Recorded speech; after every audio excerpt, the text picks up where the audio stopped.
Red, white and blue.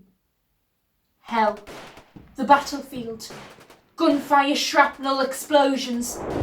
The song of war, like an earworm, stabbed in my head. Silence, words of death whispered in the air. A type of enemy worse than any of God's creatures. Arthur? An angelic voice saved me from a damned past. Do you want jelly?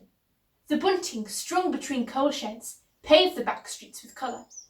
Bluebirds, perched on washing lines, watched the merry scene unfold. My eyes filled with rich pinks, sky blues and emerald greens. The smell of fresh-cut grass rode on the breeze, and young children cavorted like merry little elves as Vera Lynn erupted from number 8. Well? A familiar voice shouted, harsh and impatient in my ear. Sorry, Dot, I said, still halfway to somewhere else. What was the trivia question again? Her angelic voice chuckled. Oh, so asking whether you want jelly is a trivia question, is it now? She said, pressing her hands against her flower-dusted pinny. I looked at my surroundings. The table I had set up yesterday was filled with an assortment of goodies. Jam tarts, cucumber sandwiches, and other things you could only get if you knew someone you shouldn't. Even the old frugal sisters, widows of the Great War, had brought a strawberry cake that was taller than our cat. Betty and Bella had been our neighbours since we were nippers. They never seemed to age. Dot and I used to love to play in the allotments when we were younger. I remember stealing strawberries from the allotment, and Dot ran home with a skirt half full. Her mother was furious, but secretly grateful. Our punishment was just. The whole summer holiday chasing rabbits and kids like us away from the strawberries. They would have been better keeping them in and letting us out. Our heads span on the sweet fruit of summer days and cloudless skies. I longed to go back to those days before death was my master. I swear he's gone deaf, Dot whispered to Sarah from number 7. Jelly, please, Dorothy, I called back proudly. What, man?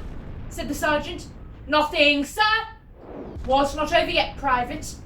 I heard a whistle, a rush of air, and the sergeant leap above me, parts of him in all directions. I lifted too, like Dad used to lift me after bath time, dripping, screeching, no soap suds now, just red water. Dot's laugh exploded, and music rose from our street, every street. It was a special day. You haven't touched your jelly, Arthur, said Dot. You want it later, or should I give it to the cat? Cat love, I whispered, not wanting to make the dog jealous. Fancy sneaking into the old allotment later? Don't be daft, said Dot. Those days are gone. Aye, I said with a lost smile. Cheer up, old fella, said Dot. You do know we just won the war. I smiled back at her and watched the clouds wander overhead. Yes, we'd won the war, but you'd never know the battles I carried and the lifeless hands that would tap me in my sleep most nights. I'd never tell her. Those memories were mine and not fit to share with the girl who still had straw in her hair and the world at her feet. Yes, death is still my master, and he wraps me in a shroud of silence. But you are never truly a slave when you become a friend of grief.